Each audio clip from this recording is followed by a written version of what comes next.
ఈ రోజే డౌన్లోడ్ చేయండి. మీ ఫేవరెట్ షోస్ చూడండి.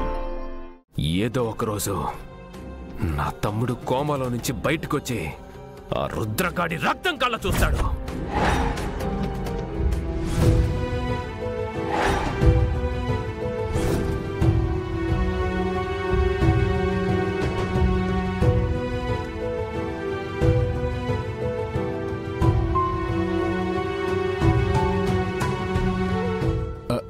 కానీ సార్ మీరు అనాథని చెప్పారు.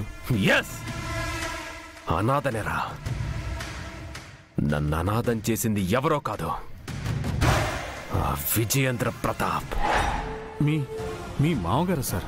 ఎస్, మా నాన్న చావు కారణం అతనే. మా నాన్న చావుతో మా కుటుంబం నాశనమైంది. నేను నా తమ్ముడు దిక్కులేని వాళ్ళమయ్యాం. అందుకే ఆ విజయేంద్ర ప్రతాప్ కుటుంబాన్ని నాశనం చేయాలన్న పగతోనే అనాథగా ఆశ్రయం పొంది వాడి నమ్మకాన్ని సంపాదించాను. ఆ ఇంటి అల్లుణ్ణయ్యాను. మరోవైపు నా తమ్ముణ్ణి ఆ రుద్రకి పోటీగా నిలిచేలా చేసి వాణ్ణి ఓడించాలనుకున్నాను. ఆ రుద్ర వల్లే నా తమ్ముడికి గతి పట్టింది. ఆ విజయేంద్ర ప్రతాప్ కారణంగా మా నాన్న లేకుండా పోయాడు. ఆ రుద్ర కారణంగా నా తమ్ముడు ఉన్నా లేనట్టయ్యాడు. మొత్తానికి ఆ ఇద్దరు నన్ను అనాథం చేశారు. అందుకే ఆ కుటుంబం మొత్తాన్ని నాశనం చేసి వాళ్ళ ఆస్తిని, అధికారాన్ని దోచుకునే వరకు నేను నిద్రపోను.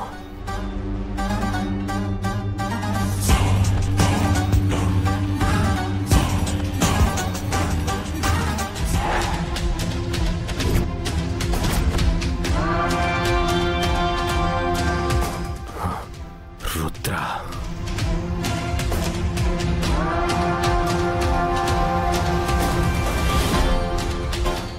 వీడేంటి ఇక్కడికొచ్చాడు? నా మీద ఏమైనా డౌట్ వచ్చిందా?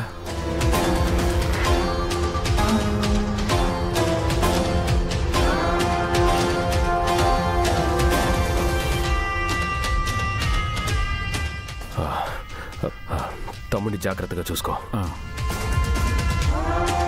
తనకెలా ఉంది డాక్టర్? ఆ అమ్మాయి ప్రాణాలకేం ప్రమాదం లేదు సార్.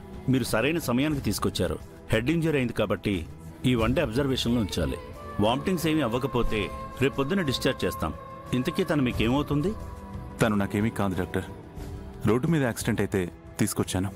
తనతో పాటు నాతో ఎవరూ రాలేదు. మరి తనెవరో ఏంటో తెలుసుకోవడం ఎలా సార్? తనకి స్పృహ వస్తే వాళ్ళ పేరెంట్స్ గురించి ఏమైనా చెప్తుందేమో, లేదా వాళ్ళ పేరెంట్సే పాపను వెతుక్కుంటూ రావచ్చు. తనకి స్పృహ వచ్చేంత వరకు మీరు ట్రీట్మెంట్ కంటిన్యూ చేయండి. ఎంత ఖర్చైనా నేను చూసుకుంటాను. Okay sir, we will take care of her. Thank you doctor.